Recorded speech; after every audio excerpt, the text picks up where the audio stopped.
Semoga doa kita menembus langit ketujuh. Assalamualaikum warahmatullahi wabarakatuh. Hamdan wa syukranillah, rahmatuhu wa nasta'inuhu, wa na'udhu billahi min syururi anfusina, wa min sayyiati a'malina. Man yahdillahu falamudillalah, wa man yudlilhu falahadiyalah. Asyhadu an la ilaha illallah, wa asyhadu anna muhammadan abduhu wa rasuluh, la nabiyya ba'dah.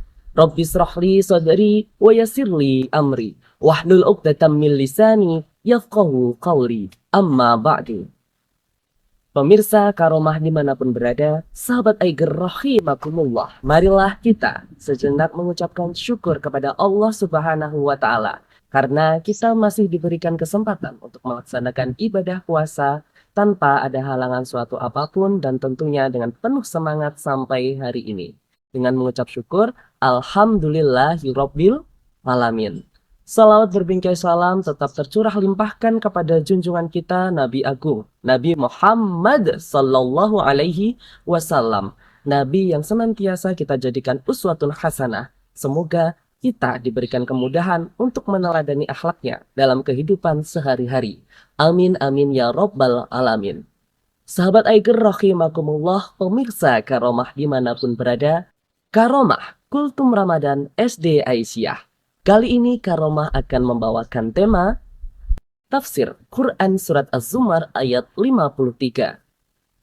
A'udzu billahi minasyaitonir rajim. Bismillahirrahmanirrahim. Qul ya ibadiyalladzina asrafu ala anfusihim la taqnatu min rahmatillah. Innallaha yaghfirud dzunuba jami'a. Innahu huwal ghafurur rahim. Shadaqallahul adzim. Yang artinya, katakanlah Muhammad, wahai hamba-hambaku yang melampaui batas atau menzolimi dirinya sendiri, janganlah berputus asa pada rahmat Allah, karena sesungguhnya Allah mengampuni semua dosa, dan dialah maha pengampun lagi maha penyayang. Quran Surat Az-Zumar ayat 53. Dalam tafsir Quran Surat Az-Zumar ayat 53, di ayat-ayat sebelumnya, Allah menjelaskan balasan bagi orang-orang yang durhaka terhadap Allah, dan menegaskan bahwa apapun yang diupayakannya di dunia, atau apapun yang diperoleh di dunia, itu tidak bisa menyelamatkannya dari murka Allah Subhanahu wa Ta'ala, kecuali rahmat dan ampunan Allah Subhanahu wa Ta'ala. Maka dari itu, di ayat ini Allah menjelaskan kepada orang-orang yang beriman, kepada hamba-hambanya, untuk tidak berputus asa pada rahmat Allah. Seberapa banyak dosa kita, segunung pun dosa kita, kita harus percaya bahwa Allah akan mengampuni dosa kita, karena Allah maha pengampun lagi maha penyayang. Namun hal tersebut tidak menjadi tolak ukur untuk kita melakukan perbuatan dosa. Toh Allah juga mengampuni dosa kita. Bukan seperti itu. Yang dimaksud, kita manusia pastinya tidak luput dari dosa. Maka di momentum Ramadan kali ini, Allah mengajak hambanya untuk kembali kepadanya, menyeru kepadanya, kembali ke jalan yang benar.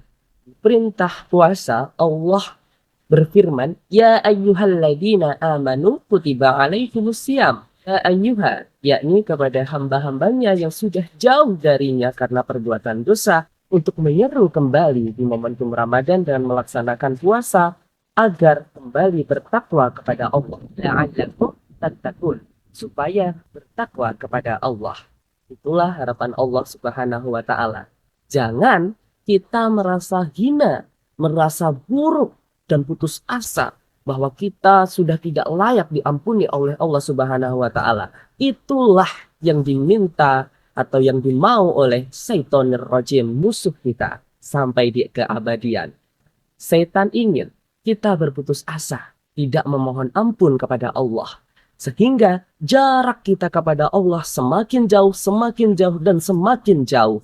Itulah yang dimau oleh syaitan. Dan kita sebagai hambanya Allah, Allah tidak menyukai hal tersebut.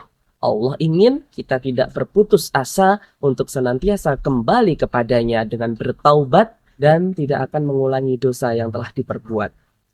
Jadi, sahabat Aiger, rahimakumullah, dalam tafsir Quran surat tersebut, Allah menjelaskan untuk kita senantiasa berpegang pada rahmat Allah, berpegang pada tali Allah, supaya kita selamat di dunia maupun di akhirat nanti.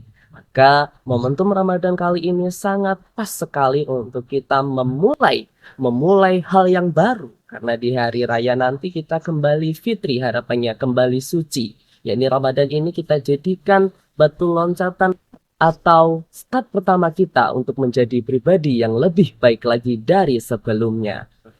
Kita harus menjemput hidayah tersebut.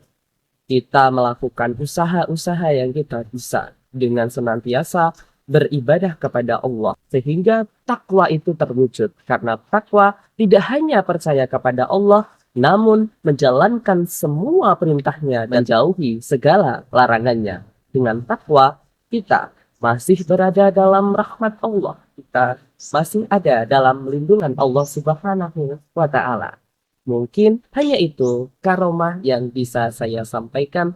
Sekian dari saya. Mohon maaf apabila ada salah kata. Fastabiqul khairat. Wassalamualaikum warahmatullahi wabarakatuh.